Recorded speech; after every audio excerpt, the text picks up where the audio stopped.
오늘 우리가 함께 볼 말씀 마태복음 2장 1절에서 3절입니다. 주보에 13절로 되어 있는데 중간에 줄이 하나 빠졌어요. 줄 하나가 빠지니까 완전히 달라지더라고요. 마태복음 2장 13절이 아니고 2장 1절부터 3절 제가 읽습니다. 헤로당 때에 예수께서 유대 베들레헴에서 나심에 동방으로부터 박사들이 예루살렘에 이르러 말하되 유대인의 왕으로 나시니가 어디 계시냐? 우리가 동방에서 그의 별을 보고 그에게 경배하러 왔노라 하니 헤롯 왕과 온 예루살렘이 듣고 소동한지라. 아멘. 할렐루야. 오늘 또 저와 여러분의 가정, 자녀 그리고 하시는 모든 일들마다 하나님의 도우시는 손길이 함께 하시길 주님의 이름으로 축복합니다. 축복합니다.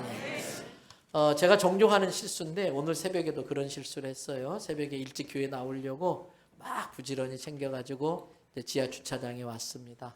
자동차에 가까이 가면은 제 몸에 있는 키하고 반응이 돼서 불이 쫙 들어와야 되는데 불이 안 들어와요. 딱 알아챘죠. 또 키를 놓고 왔구나. 그러면서 아이고 이 멍청이 이 바보야. 그러면서 그 짧은 거리인데도 다시 갔다 오는 게 얼마나 짜증나고 기타는지 몰라요. 그래서 키를 다시 가지고 왔어요. 근데 이건 뭐 있을 수 있는 실수지요. 근데 전에는 한 번은 급하게 누구를 만나려고 도시고속도로 번영로를 차로 올라탔어요. 근데 그분하고 이제 연락하려고 핸드폰을 찾는데 핸드폰을 놓고 온 거예요. 차에 없는 거예요. 그래서 어떻게 한참 돌아와서 이제 핸드폰 없으면 사람도 못 만나니까 가지러 왔는데 집에 와도 아무리 차에 핸드폰이 없는 거예요. 야, 이또 어떡하지? 심각한데. 그래도 어떻게 약속 시간 맞춰 가야지. 가서 혹시나 싶어서 좀 찾아봤더니 차에 있더라고요. 제 마음에 좀 찾아보다가 아이고 집에 두고 왔나 보다 이 생각이 확 사로잡히니까 좀 더 자세히 찾아보지 않고 그냥 바로 왔던 것이지요. 그러면서 그때 제가 생각한 게 보나마나 내가 핸드폰을 집에 두고 왔을 거야. 이런 나의 선입견이 얼마나 무서운지를 그때 한번 느낀 적이 있습니다. 성경에도 비슷한 내용이 나옵니다. 예수님이 12살 될 때에 유대인의 관례에 따라서 부모님과 함께 예루살렘 성전에 유월절 절기를 지키러 왔습니다. 예수님이 한참 랍비들과 성경에 관해서 묻고 대답하고 묻고 대답하고 그리고 이제 이렇게 해서 유월절 절기가 다 끝났지요.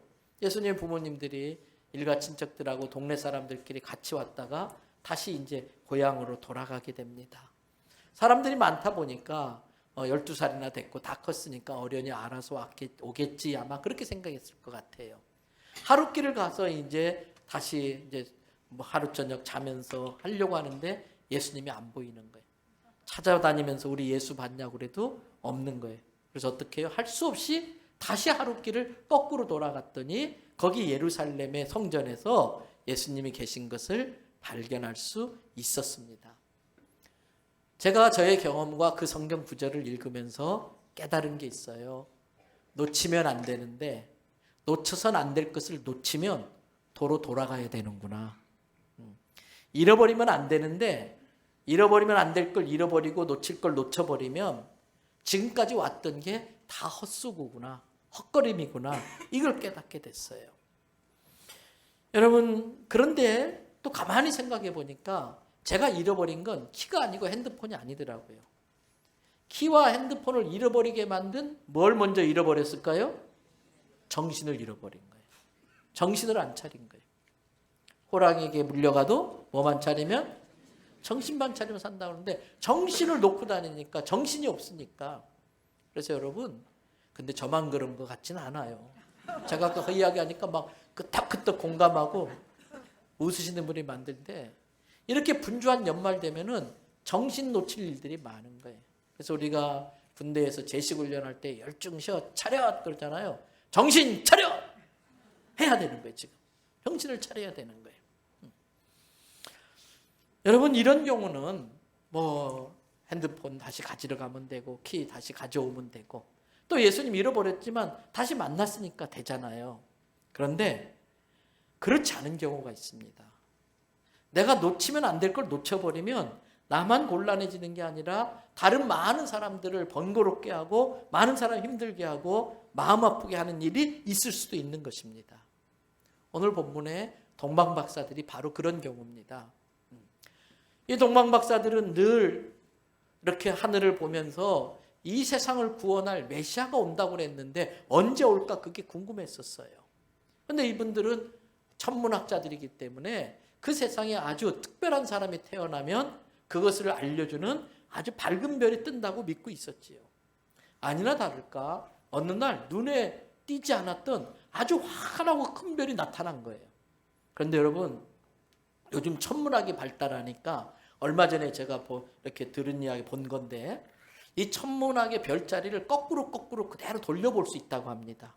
근데 실제로 예수님이 태어나던 그 당시에 정확하게 2023년 전은 아니지만 약 5년 내지 7년 전에 갑자기 큰 밝은 별이 나타난 일이 있었답니다. 실제로. 연구해 보니까 토성과 목성이 어느 시기가 되면은 지구와 가까워지면서 아주 크게 밝게 보이는 때가 있는데 몇천 년, 몇백 년에 한 번씩 그런 현상이 나타나는데 예수님이 태어날 때 실제로 천문학적으로 그런 일이 있었다는 걸 천문학자, 과학자들이 밝혀낸 적이 있어요. 어쨌든 동방 박사들이 그 별을 보자마자 이거 보통 별이 아니구나. 성경에 예언된 인류의 메시아가 태어나면이 나타날 수 있는 그런 정도의 별이구나. 그리고 온 인류의 왕이 태어났는데 우리가 여기 가만히 있을 수 있나? 직접 가서 경배해 봐야겠다. 그리고 먼 길을 따라간 겁니다. 별을 보고 잘 찾아왔어요. 근데 마지막이 문제예요. 어떤 문제가 일어났는지 마태복음 1장 2절을 보겠습니다. 2장 1절을 보겠습니다. 다 같이 함께 읽어보실까요? 헤로당 때에 예수께서 유대 베들레헴에 나심에 동방으로부터 박사들이 예루살렘에 이르러 말하되, 무슨 말을 했을까? 우리가 왕이 태어났던 별을 보고 왔습니다. 왕을 경배할 수 있게 해주세요. 이거 말했을 거예요. 근데 1절을 잘 보세요. 여러분, 예수님이 태어나긴 태어났는데 유대 땅 어디에서 태어났나요? 베들레헴이라고 되어 있어요.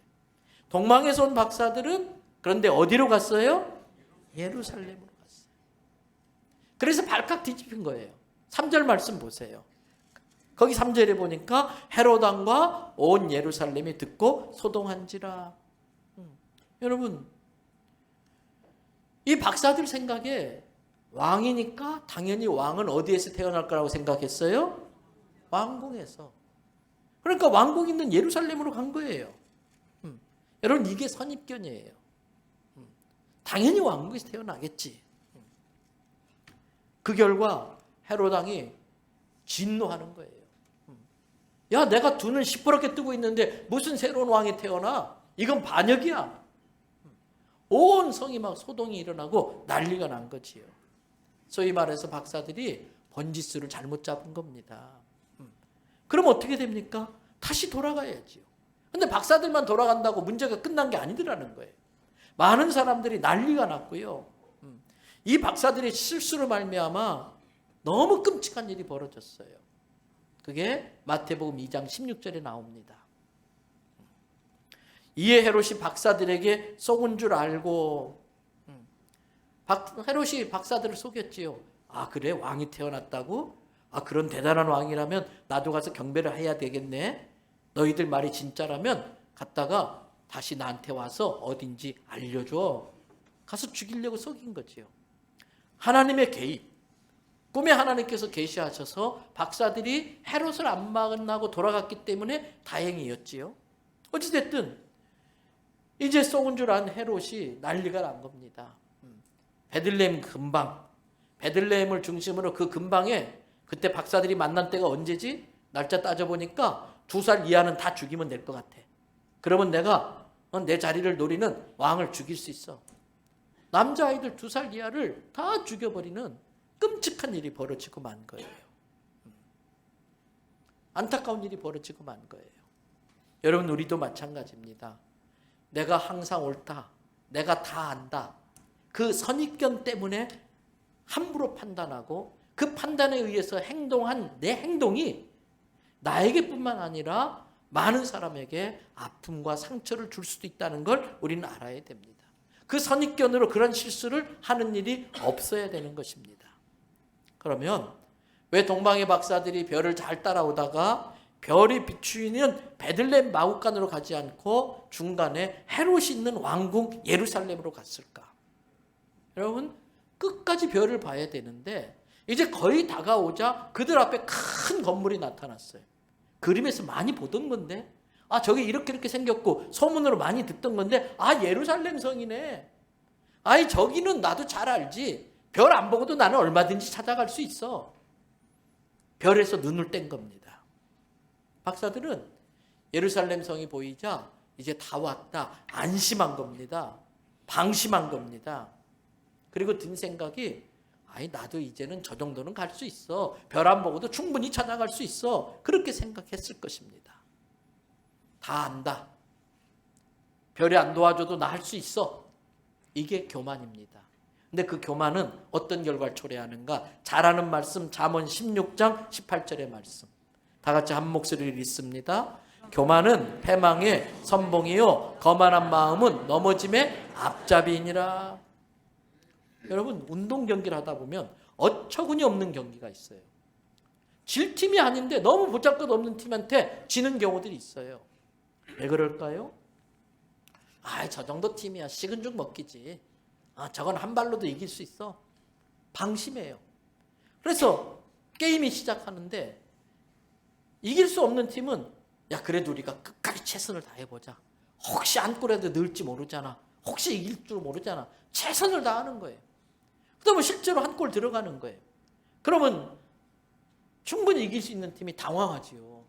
그때서 정신 차리고 하려고 하면 긴장되기 때문에 더 안 하던 실수도 하게 되고, 나중에는 오히려 그 별 볼 일 없는 팀에게 지는 일들이 종종 생기는 거지요. 그게 교만이 멸망의 앞잡이라는 그런 말씀과 같은 겁니다. 성경에 그런 내용이 나옵니다. 여호수아 6장에 보니까 이스라엘 백성들이 여리고성을 무너뜨립니다. 우리가 몇 년 전에 성경 읽어진에 공부하면서 여리고성 사진을 직접 또 본 적도 있을 거예요. 여리고성이 얼마나 난공불락의 성인지 이중벽으로 되어 있는데 벽 하나가 그 위에, 성벽 위로 마차가 다닐 정도로 굉장히 두꺼운 성벽이 이중으로 되어 있습니다. 그 성은 사람의 힘으로 무너뜨릴 수 없다, 이런 평을 받는 성이었었어요. 근데 무너졌잖아요. 어떻게? 하나님의 방법으로 하니까 무너지더라는 거예요. 여기서 우리가 뭘 깨달아야 되느냐? 사람의 방법으로 할 수 없는 건 하나님의 방법으로만 가능하다. 이스라엘 백성들이 말도 안 되는 방법, 하나님의 방법은 사람의 상식으로 생각하면 말도 안 되는 방법이에요. 군사적으로 전략적으로 가장 위험하고 어리석은 방법이에요.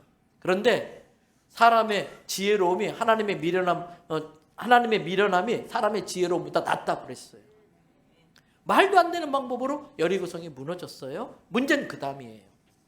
이 여리고성 다음에 무너뜨릴 성이 아이성입니다. 근데 아이성은요, 원래 이름이 그런 뜻은 아니지만 공교롭게도 자그마한 아이 같은 이름이 붙었는데 작은 성이에요. 그래서 그 성을 공격하는데 여호수아서 7장 2절 3절을 보세요. 여호수아가 여리고에서 사람을 베델 동쪽 벳아웬 곁에 있는 아이로 보내며 그들에게 말해 이르되 올라가서 그 땅을 정탐하라. 이건 겸손이에요. 아무리 작은 성이라도 방심하면 안 돼. 정탐하고 와. 문제는 이 정탐꾼들의 보고입니다. 그들의 마음에 교만이 들어갔어요. 건방이 들어갔어요. 3절 보세요. 여호수아에게로 돌아와 그에게 이르되 백성을 다 올라가게 하지 맙시다. 뭐 수고스럽게 다 올려보낼 필요가 있습니까? 저 성은 한 2,000명, 3,000명만 보내도 금방 저거 무너뜨릴 수 있습니다. 실제로 그렇게 한 거예요. 정탐꾼의 보고를 그렇게 하니까 그렇게 한 거예요. 아시령처럼 결과는 어떻습니까? 참패라고 말았어요. 개망신을 하고 말았어요. 아까운 생명들을 잃고 말았어요. 그래서 사도 바울은 디모데후서 4장 7절에서 우리에게 이렇게 교훈합니다. 자기 믿음의 아들 디모데에게 사도 바울이 한 이야기입니다. 나는 선한 싸움을 싸우고 여기서 우리가 배워야 될 건 선한 싸움이 있다면 무슨 싸움도 있다는 뜻일까요? 악한 싸움도 있는 거예요. 마귀에게 쏘으면요, 주적을 분간을 못해요. 마귀에게 쏘으면 주적을 분간 못해요. 지금 대한민국에 심각한 것이 주적에 대한 개념이 희박해지니까 내부적으로 서로 총질해대고 있는 거예요. 저절로 망하는 거예요. 이렇게 되면은. 성도들의 주적은 원수 마귀인 줄로 믿습니다. 제가 총회장이다 보니까 3,000여 교회를 다 챙겨야 돼요. 그런데 생각밖에 갈등 있는 교회들이 많아요. 성도들끼리 목사와 장로끼리 막 서로 싸우는 거예요.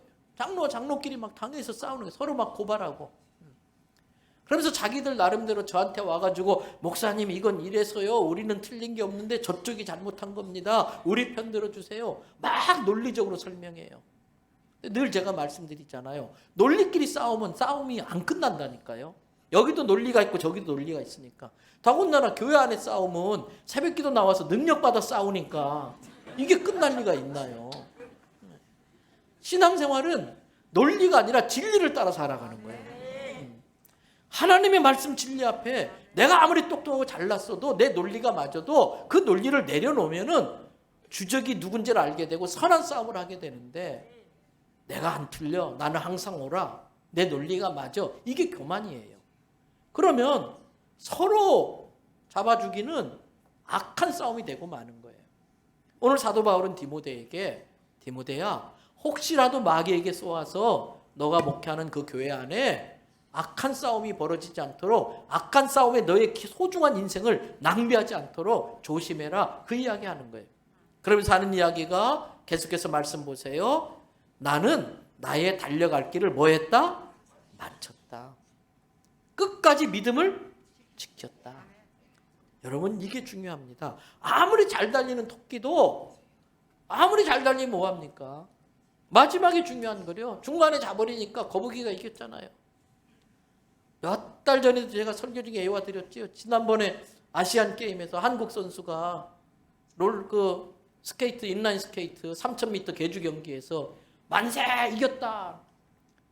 여러분 400m 중에 399.99cm 잘 달리면 뭐예요? 마지막 0.03초에 그냥 져버리고 말았는데 뒷선수가 왼발 싹 집어넣으니까 금메달이 바뀌어버리고 말았잖아요. 끝까지 방심하지 않고 믿음을 지키며 이 믿음의 길을 끝까지 가는 게 중요한 거예요. 예루살렘 성벽 보이니까 다 왔다. 벼락에서 눈을 떼고 내가 잘 아는 내 눈을 믿고 따라가다 보니까 그 안타까운 어린 생명들이 죽는 비극을 초래하고 말았잖아요. 여러분 매해의 마지막 주간은 점검하는 시간이에요. 1년 동안 내가 살아왔던 삶을 돌아보면서 복음의 전신갑주를 다시 정비하시기 바랍니다. 믿음의 신발끈을 질끈 동여매시기 바랍니다. 진리의 허리띠를 꼭 동여매야 돼요. 그래서 마지막 한 주간은요, 꼬인 거 푸는 주간이에요. 지난 1년 동안 살면서 본의 아니게 꼬이고 꼬여버린 인생들을 풀어내는 거예요. 용서할 자 용서하고 찾아가서 안아줄 자 안아주고 아내와 남편 사이에 꼬인 거 풀어내고 그거 꼬인 거 풀고 새해를 시작하셔야 돼요. 한 주 동안 나에게 쓰는 편지를 쓰면서 기도하면서 아주 자기 자신을 냉정하게 살피면서 자기 인생을 다시 정비하는 시간이 돼야 되는 거예요. 뭐가 겸손입니까? 두 가지입니다. 나 잘 모릅니다. 나 못합니다. 나 잘 모르니까 알려주세요. 나 잘 못하니까 도와주세요. 하나님, 저는 하나님의 은혜가 아니면 아무것도 할 수 없습니다. 하나님 저를 불쌍히 여겨주시고 도와주세요. 그게 겸손이에요. 그렇게 겸손했던 사람이 솔로몬입니다. 왕의 자리에 올라갔지만 아이고 저는 왕의 감이 아닙니다. 제가 어떻게 이 많은 백성들을 어떻게 이렇게 판단하고 판결합니까? 그래 네 원하는 게 뭐냐 그랬더니 하나님 지혜를 주세요. 그 솔로몬의 겸손함이 하나님 감동했어요. 그래 참 너 기특하다. 너가 원하는 지혜도 주겠고 네가 구하지 않은 부귀영화까지 너에게 주겠다. 그래서 나라가 아주 강대하게 부흥했어요. 그런데 여러분 잘 나갈 때 조심해야 돼요. 사업도 잘 될 때에 조심하셔야 돼요. 겸손해야 돼요. 잘 나간다고 막 돈 펑펑 쓰고 막 사치하고 그 교만이에요. 나라가 잘 나가니까 솔로몬이 자기가 지혜로워서 나라를 잘 다스려서 그렇게 된 줄 안 거예요. 왜 아이성 전투에서 졌습니까? 여리고 성을 자기들이 능력이 있어서 무너뜨린 줄 착각한 거예요. 하나님의 은혜로 무너진 여리고성을 자기들이 잘나서 무너뜨린 줄 알았고, 하나님이 주신 지혜로 나라를 일궜는데 솔로몬은 자기가 똑똑해서 나라를 이렇게 키운 줄 알고, 교만해지니까 바로 마귀가 그 마음을 사로잡잖아요. 분별력이 떨어져요. 결국은 자기가 지은 하나님의 성전 바로 앞에다가 우상 섬기는 신당을 만들어요. 그 일로 인하여 솔로몬은 나라가 둘로 쪼개지는 원인을 제공하고 만 거예요. 저는 오늘 우리가 인생을 살아가면서 또 올해를 마무리하면서 내가 놓치고 있는 건 없는가? 놓쳐서는 안 될 게 있는데 그걸 놓치고 있는 건 아닌가? 한번 돌아와 볼 수 있길 바라요. 두 가지 놓쳐서는 안 될 것 짚어드리려고 합니다. 첫째는요, 우리의 인생을 인도하시는, 내 인생의 별 되시는 예수님을 놓치면 안 됩니다. 오늘 동방박사들이 아차 실수했구나, 그리고 다시 별을 봤어요. 그랬더니 예수님이 태어나신 목적지 베들레헴으로 갈 수 있었어요. 그러면서 길을 잃어버리면 근심할 수밖에 없는데 다시 별을 보고 길을 찾으니까 어떤 일이 벌어지는가? 마태복음 2장 10절 보세요. 별을 보고 근심 대신 기뻐하는 거예요. 내가 근심하는 건 별 대신 예수를 안 바라보기 때문에 근심하는 거예요. 신앙생활은 근심거리가 없는 게 아니에요. 목사에게도 근심거리가 있고 여러분 모두에게도 근심거리가 있어요. 신앙생활은 그 근심거리를 바라보는 게 아니라 근심거리를 다루시는 예수님에게 눈을 두는 거예요.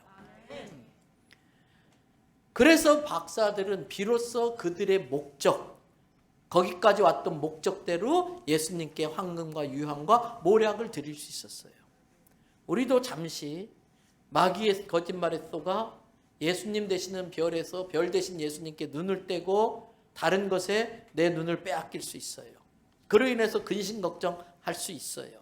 또 나도 힘들고 돌아가는 인생을 살아야 되고 많은 사람을 힘들게 할 수도 있어요. 그러나 그거 깨달았을 때가 제일 빠른 때예요. 한 주간을 보내면서 다시 내 시선을 0점 조정하셔야 돼요. 예수님께 포커싱 하셔야 돼요. 말씀을 읽고 기도하면서 다시 한번 내 신앙을 점검할 때에 근심이 기쁨으로 바뀌는 줄 믿습니다. 그리고 우리가 그날 해야 될 바른 목적을 행하면서 우리의 진정한 가야 할 목적지 천국을 향해 제대로 갈 수 있는 거예요. 박사들이 다시 별을 바라볼 때에 베들레헴에 가서 가야 될 목적지에 그들이 해야 될 일, 영광과 경배를 돌리고 예수님께 선물을 드리고 기쁨이 회복된 것처럼 지금까지 우리가 어떻게 살았든 상관없어요. 그러나 다시 한번 우리를 점검하면서 놓쳐서는 안 될 예수 그리스도를 다시 진다면 우리에게도 그러한 회복의 은혜가 일어날 줄 믿습니다. 그래서 히브리서 기자는 히브리서 12장 1절부터 2절에 이렇게 말합니다. 이러므로 우리에게 구름같이 둘러싼 허다한 증인들이 있으니 많은 유혹과 시련이 있었지만 그들의 눈길을 빼앗는 것들이 있지만 믿음으로 예수님만 바라보면서 그 길을 완주한 믿음의 선배들이 있어요. 사도 바울 같은 믿음의 선배들이 막 우리를 지금 응원하고 있어요. 모든 무거운 것, 내 인생에 무거운 것들이 많아요. 얼거매기 쉬운 죄, 얼매기 쉬운 죄, 그것들 다 벗어버리고 인내로서 우리 앞에 당한 경주를 하되 그 경주를 제대로 하는 방법은 뭔가? 2절 보세요. 뭐라고 되어 있어요? 믿음의 주요 온전하게 하시는 이인 예수를 바라보자. 여러분, 그런데 우리 주변에는 예수님으로부터 눈을 돌리게 유혹하는 것들이 너무나 많아. 베드로가 무리를 걸어가요. 예수님 바라보니까 무리를 걷는 능력을 발휘해요. 그런데 갑자기 막 파도 소리, 풍랑 소리 놀래가지고 예수님에게서 눈을 떼서 파도를 바라보는 순간 두려움이 확 들어오면서 무리를 걷는 믿음이 없어지니까 물속으로 꼬르륵 깔아앉고 말았어요. 우리 주변에 반짝반짝거리는 것들이 많아요. 우리 주변에 돌을 떡으로 만들어 보라고 일확천금할 수 있다고, 야 돌로 떡 만들어서 너 부자 될 수 있어, 그런 마귀의 유혹들이 많아요.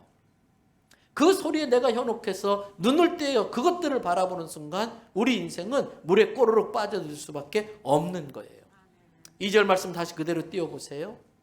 예수님은 그 앞에 있는 기쁨을 위하여 많은 유혹과 시련이 있지만 이것을 이겨냈을 때에 내 눈앞에 보이는 하늘나라, 하늘의 영광, 그 천국을 위하여 십자가의 고난을 참았어요. 막 욕하고 나로 하여금 막 부끄럽게 느끼는 모든 것들을 신경도 안 썼어요. 왜? 그건 잠깐이고 영원한 천국을 바라볼 수 있었기 때문에. 결국 그래서 하나님 보좌 우편에 앉으실 수 있었던 것이지요. 여러분, 지금 내가 무엇을 제대로 바라보고 있나, 예수님 바라보고 있는지 살피시기 바랍니다. 그런데 예수님 바라보면 어떤 일이 벌어질까요? 여러분, 바라보면 닮아요. 바라보면 닮아요. 같이 있으면 닮아요. 같이 있으면 입맛도 닮아가고요. 좋아하는 취향도 똑같아져요. 예수님 자꾸 바라보고 예수님 자꾸 내 곁에 가까이 두면요. 예수님 좋아하는 색깔이 뭔지 나도 알게 돼요. 예수님 좋아하는 음식이 뭔지 나도 알게 돼요. 예수님 헤어스타일 나도 따라하고 싶어지게 되는 거예요. 예수님 닮아가는 거예요. 때문에 성도는 항상 예수님이 원하시는 게 뭘까? 예수님이 기뻐하시는 게 뭘까? 이럴 때 예수님은 뭐라고 말씀하실까? 이럴 때 예수님은 어떻게 하실까? 이게 예수님 바라보는 거예요. 진정한 그리스도인이라면 늘 예수님을 생각하는 거죠. 내 안에 예수로 가득해야 됩니다. 만약에 예수로 가득하지 않고 여백이 생기고 공간이 생기면 엉뚱한 것들이 거기에 흘러들어요. 그러나 예수로 가득해지면 내가 용서할 수 없는 사람을 용서할 수 있게 돼. 예수로 가득해지면 이게 모든 게 은혜라는 걸 알고 감사하며 살 수 있게 되는 거예요. 여러분, 내가 혹여라도 지금 예수 놓치고 신앙생활하고 있는 건 아닌지, 예수 놓치고 신앙생활하는 사람들을 보고 바리새인이라고 그러는 거예요. 예수님 놓치고 신앙생활하는 건 아닌지, 내 안에 예수로 가득한지 우리 자신을 한번 돌아보시길 바랍니다. 동방박사처럼 예수님 경배하러 왔지만 별을 놓쳐서 다 잃어버릴 수 있었잖아요. 위험했었잖아요. 혹시라도 내가 여기까지 왔다고 예수님 별 놓치고 있는 건 아닌지 우리를 살펴야 돼요. 하나만 더 짚어드립니다. 놓쳐서는 안 되는데 놓치고 사는 게 있어요. 여러분, 요한계시록 2장에 보면 예수님께서 에베소 교회를 칭찬하는 내용이 나와요. 요한계시록 2장 1절부터 3절을 보십시다. 에베소 교회의 사자들에게 편지하라. 오른손에 있는 7뼈를 붙잡고 7 금 촛대 사이를 거니시는 이가 이르시되, 내가 너 에베소 교회의 모든 행위와 복음을 위해서 수고한 그 수고와 또 너희들이 인내한 것을 잘 알고 있다. 너희가 에베소 교회 안에 악한 자들을 용납하지 않고 물리치고 자칭 사도라고 하지만 거짓 사도, 이단들을 그 거짓을 드러내고 들통내서 그들을 쫓아내고 참 잘했다. 또 3절, 복음을 지키며 살기 위해서는 많은 힘든 일이 있는데 너희가 참고 잘 견디어냈고 복음을 위해서 게으르지 아니한 거 참 잘했다. 칭찬하셨어요. 그런데 그 다음에 4절을 보세요. 그럼에도 불구하고 다 같이 한번 읽어볼까요? 그러나 너를 책망할 것이 있나니 너의 처음 사랑을 버렸느니라. 앞에 1절부터 3절까지 했던 칭찬은 사랑 없이도 할 수 있는 일이란 뜻이에요. 사랑 없이도 할 수 있다는 건 내 능력으로 하는 일이라는 거예요. 내 능력으로 하면요, 그때부터 교만해지기 시작합니다. 사람들은 앞에 1절부터 3절까지 했던 그 일에 속아서 야, 대단하다 생각해요. 그러나 예수님은 속지 않아요. 그거 사랑 없이도 하는 일이야. 그거 다 너 좋자고 하는 일이지, 너를 높이려고 하는 일이지. 나는 너의 중심을 알아. 그러면서 하시는 말씀이 처음 사랑을 버렸구나. 처음 사랑을 버린 것을 책망하는 거지요. 처음 주님을 향한 그 사랑을 잃어버리고 하는 모든 것들은 나를 드러내는 것이고 나를 교만하게 만드는 것뿐인 것이죠. 그래서 여러분, 이 성경을 꽉 쥐어짜면 단어 하나가 툭 떨어질 거예요. 그게 사랑이에요. 기독교를 한마디로 정의해 주세요. 그러면 그게 사랑이에요. 신앙생활은 예수님을 통해 나타난 하나님의 사랑을 알고 깨닫고 배우고 생하는 거예요. 신앙생활이라는 건 예수님을 통해 나타난 하나님의 사랑을 내가 알고 깨닫고 그 사랑을 받고 받은 사랑 가지고 그 사랑을 행하러 가는 거예요. 그래서 여러분 인생도 가만히 보면 그 밑바탕에 결국은 사랑이에요. 사랑. 가장 불쌍한 사람이 누군지 아세요? 내가 사랑받고 있다는 걸 모르고 사는 사람이 제일 불쌍한 사람이에요. 내가 사랑받고 있다는 걸 모르고 살고 또 남을 사랑할 줄도 모르는 사람이 세상에서 제일 불쌍한 사람이에요. 여러분, 사랑을 받으면요 예뻐져요. 그래서 제 초등학교 때에 손님만 오면 제 아버지가 저한테 성우아 너 그 노래 한번 불러봐. 그 노래가 뭔지 아세요? 사랑을 하면은 예뻐져요. 사랑을 하면 고와져요. 근데 사랑을 받으면 마음이 고와지기 때문에 그 고운 마음이 얼굴로 나타나면 얼굴도 고와져요. 그래서 사랑받지 못하는 게 제일 불행한 거예요. 내가 사랑받고 있다는 걸 모르고 사는 게 제일 불쌍한 거예요. 내가 얼마나 사랑받는 존재인지 그걸 알고 사는 사람은 어떤 시련도 쉽게 이겨낼 수 있어요. 사랑받고 있다는 걸 느끼지 못하면 천하를 다 가져도요 만족이 없어요. 남이 부러울 만한 것들을 다 갖춰놓고 사는데 그 안에 살고 있는 내가 사랑받고 있다는 걸 못 느끼면요 외로워져요. 더 많은 걸 갖춰놓으면 갖춰놓을수록 아무리 명품을 거치고 살아도 자기가 사랑받고 있다는 걸 느끼지 못하면 자기는 스스로를 초라하게 느끼는 거예요. 그래서 점점 외로워지면은 그때부터 쾌락을 추구하면서 인생을 서서히 망가뜨리게 되는 겁니다. 그런데 참 재밌는 건요. 사랑은요. 받을 때보다 줄 때 행복하다? 맞아요? 틀려요? 사랑은 받을 때보다 줄 때도 행복해요. 근데 문제는 줄 사랑이 내게 없어. 사랑을 줄 때 정말 행복해지는데 내가 줄 사랑이 없으면 내가 행복해질 수 있는 기회를 놓치는 거예요. 때문에 신앙생활은 하나님의 말씀은 나를 사랑한다고 하는 하나님의 사랑 편지예요.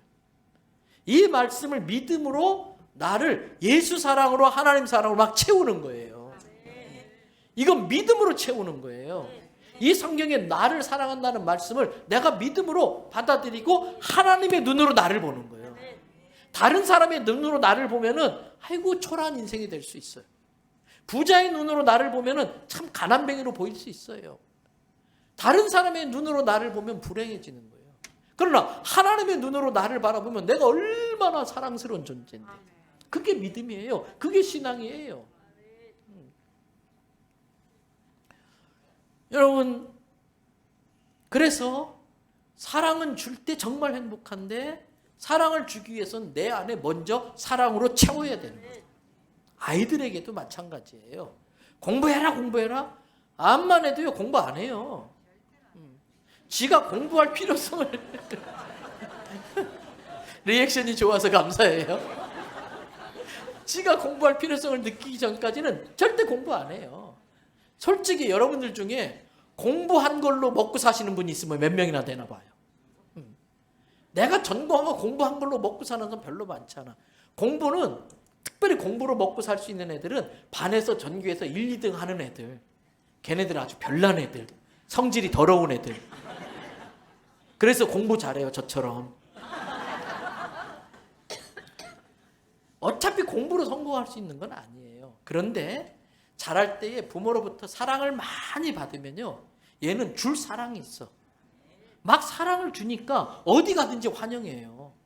때문에 사랑을 많이 받고 줄 사랑이 많아서 많이 사랑을 주면 어떤 일을 하든지 얘는 성공할 수 있고 행복할 수 있는 거예요. 남들이 뭐라고 하든 나는 사랑스러운 존재라고 자뻑이잖아요. 자뻑. 근데 그게 신앙 안에서 맞는 거잖아요. 그러니까 그 아이는 어디 가나 환영받고 성공할 수 있는 거예요. 그러니까 부모는 자꾸 사랑해줘야 돼요. 근데 여러분 또 재밌는 건요. 사랑스러울 때 더 사랑받아요. 강아지도요. 사랑스러운 강아지를 더 사랑하잖아.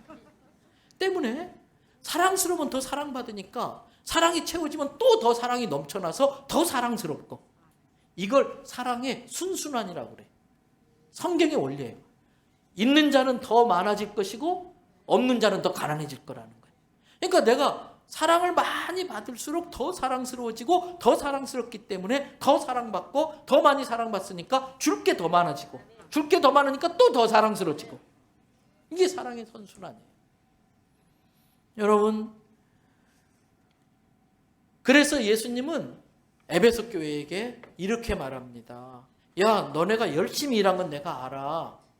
정말 거짓 선자도 몰아내고 정말 열심히 했어. 그런데 나는 중심을 보는데 너네 그거 위선이야. 바리새인이야.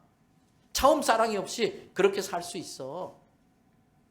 가짜가 되지 않으려면 처음 사랑 회복해야 돼. 그게 4절 말씀이에요. 예수님 어떻게 처음 사랑 회복하는데요? 물어보면 뭐라고 대답하시느냐? 5절이에요. 요한계시록 2장 5절 다 같이 읽어봅니다. 그러므로 어디서 떨어졌는지를 생각하고 회개하여 처음 행위를 가지라. 보세요. 어디서 떨어졌는지 생각해봐라. 한 주 동안 나에게 쓰는 편지 쓰면서 내가 처음 사랑을 어디서 잃어버렸을까 생각하는 거예요.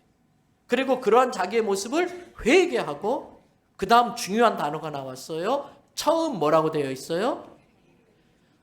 4절에서는 처음 사랑을 버렸다 했는데 5절에서는 처음 행위를 가지라. 처음 사랑과 처음 행위가 뭐라는 거예요? 같다는 거예요. 때문에 성경에서 가르치는 사랑은 행함이에요. 성경에서 가르치는 사랑은 말로만 폼 잡는 게 아니에요. 그래서 정말 우리가 사랑했다면 사랑한 이후에는 내 지갑이 줄어들어야 돼. 사랑을 한다면 사랑하는 과정에 내가 불편함을 감수해야 돼요. 내 지갑도 줄어들지도 않고 불편하지도 않은데 나는 사랑했다. 그건 사랑이 아니고 사랑한 척 위선 뜬 거예요. 아내와 남편이 맞벌이 부부예요. 들어왔어요. 설거지거리가 있어요. 누가 설거지할까? 대부분은 아내가 해요. 그런 줄 알고. 그런데 진짜는 사랑이 많은 사람이 해요. 결론은 여자들이 남편을 더 많이 사랑한다는 뜻이에요.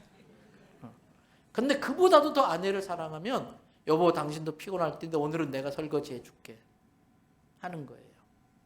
사랑이 많은 사람이 하는 거예요. 그래서 사랑은 액션이에요. 사랑은 행함이에요. 말로만 하는 거 아니에요. 그러면서 너희의 실상을 보고 회개하지 아니하면 내가 내게 가서 촛대로 옮겨버리겠다. 교회가 교회 될 수 있는 건 주님의 촛대가 있기 때문에. 요즘 수요일에 교회론 공부하잖아요. 첫 번째 주제 따라합시다. 내가 성전이다. 내가 교회예요. 내가 교회 될 수 있는 건 주님이 내 안에 계시기 때문에. 그런데 그 처음 사랑을 회개하고 회복하지 않으면 촛대 옮겨버리겠다. 얼마나 비참하고 초라해지냐 이거예요. 예수님 촛대 없는 교회 얼마나 위선이고 얼마나 비참하고 얼마나 초라하냐 이거예요. 건물에 앞만 번다면 뭐예요? 예수님의 촛대가 없다면. 여러분 처음 어린아이 같은 마음으로 순수하게 기도하고 순수하게 눈물 흘리며 찬양하고 헌신했던 그때의 사랑, 그때의 열정 회복하시기 바랍니다. 그러면 오늘 예수님이 그랬어요. 처음 사랑이 어디서부터 떨어졌는지 생각해봐라 그랬어요. 생각해 봅시다. 우리의 처음 사랑이 어디서부터 떨어졌나? 사랑은 언제 떨어지는지 아세요? 사랑은 감사를 먹고 자라요. 사랑은 감사를 먹고 유지돼요. 감사를 잃어버리면 사랑이 말라버려요. 감사는 언제 잊어버리나? 받은 은혜를 잊어버리면 감사가 사라져요. 받은 은혜를 잊어버리면 감사가 사라지고 감사가 사라지면 사랑이 말라버려요. 성탄절이 뭡니까? 하나님이 나를 얼마나 사랑하신가를 보여주는 날이 성탄절이에요. 나를 너무나 사랑하시니까 자기가 직접 사람의 몸으로 오셔서 나 대신 십자가에 죽으시고 부활하심으로 영원한 생명, 구원을 주시는 그 은혜가 임하는 날이 성탄절이에요. 때문에 우리는 성탄절에 하나님이 나를 얼마나 사랑하시는지 그것을 절감하셔야 돼요. 절실히 느끼셔야 돼요. 실감하셔야 돼요. 그런데 그 나를 하나님이 얼마나 사랑하시나 하나님의 은혜를 회복하는 방법이 하나 있어요. 하나님의 은혜를 회복하는 방법. 여러분, 영화는요, 볼 때보다 본 영화를 남한테 이야기해 줄 때 더 재밌다? 맞아요, 틀려요? 볼 때도 재밌지만 본 영화를 딴 사람한테 이야기해 줄 때 제일 신나고 재밌어요. 구원의 감격은 내가 받은 은혜를 남한테 전할 때에 내 속에 더 뜨겁게 살아나. 예수님이 당신을 얼마나 사랑하는지 모릅니다. 이걸 설명하는데 그걸 모를 때에 막 안타까운 마음이 생기면서 내 속에는 주님의 사랑과 은혜가 점점 더 커지게 되는 거예요. 때문에 이 표 괜히 만든 거 아니에요. 성탄절은 모든 성도들이 한 사람을 찾아가서 하나님이 당신을 사랑합니다. 당신을 사랑해서 이렇게 오셨습니다. 이거 전하는 거예요. 근데 성탄절이 참 좋은 건요. 성탄절은요. 한번 따라합시다. 성탄절은 아무나 교회 오는 날이다. 성탄절은 누구나 교회 오는 날이다. 얼마나 좋아요. 아무나 교회 오는 날이니까 여보 다른 때 몰라도 오늘은 나랑 같이 교회 한번 가보자. 더군다나 내일 11시에 성탄 축하 예배는요.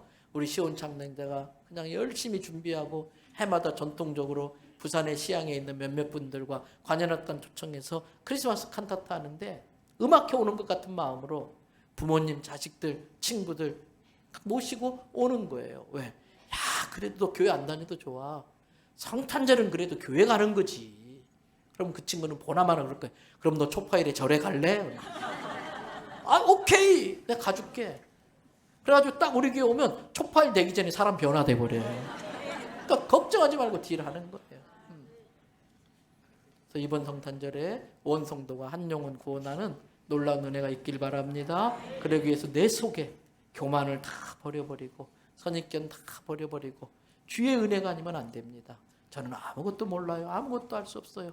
하나님 저 도와주세요. 이 겸손함으로 주님의 사랑에 목말라 하는 저와 여러분 되시길 주님의 이름으로 축복합니다.